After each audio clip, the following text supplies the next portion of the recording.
how to work with a team on a long and very difficult project.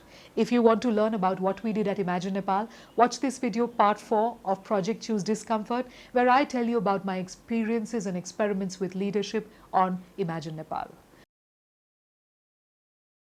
So, Imagine Nepal was a very difficult project. Why? It was super duper long. Let me break this up for you. 10 to 15 days of planning and team assembly, 25 days of traveling with near strangers, 1 month of editing our own videos, 1.5 months of shooting at Kantipur, and then it came on air. Some of these parts had a bit of an overlap, yet it was a very, very long schedule. For me, Imagine Nepal has now been a part of my life for the last 5.5 months.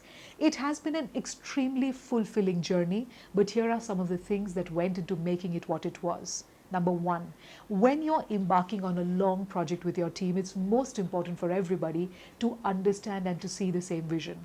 I spoke about it a lot earlier, so I'm not going to repeat, but that is super important.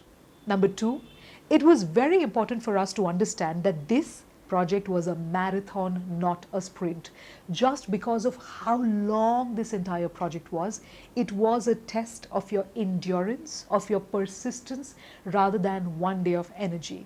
I kept on telling my team this, we have to be consistent for 5 months if we have to produce work that we're truly proud of. So for me, I treated this project like a marathon, not like a sprint. Work every single day, show up every single day. Number three, very important, perhaps the most important, was for me to understand the strengths of each team member and for me to then delegate tasks to them.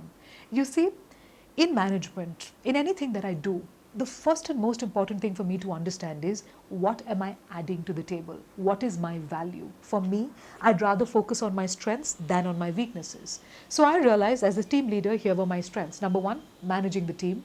Number two, writing, research, marketing perspective for tourism, speaking, presenting, a bit of logistics, a bit of deciding how we're going to travel, what we're going to do. But I knew that it would not be fair for me to handle accounts. That was being done by Kriti, who did it extremely efficiently. I knew that I was not the right person to be handling logistics, to be managing cars and flight tickets. Our travel guide, Kalpana ji, was doing that. I knew I know nothing about drones, nothing about shooting, nothing about lights. So that was being handled superbly by Amar and Suraj, our cinematographers. I knew that for editing, I had Sudeep, who was extremely efficient. So for me to understand everybody's strengths and then to delegate the tasks to them was super important. You see, when I work in an organization, generally, I'm a speaker, I'm from a corporate background. I don't have to delegate very much. I do most of the speaking myself. I do most of the training myself. Yet for me, because of the scope, the scale, the schedule, the size of this project, as well as understanding the specialization that this project required, a lot of delegation was important. It was difficult because I like to have control over things. I'm just that kind of a person. Yet, I think delegation was something that I learned. In a lot of ways, delegation also taught me to become like a coach. I was not a manager, I was not a boss, I was not a leader, I was a coach.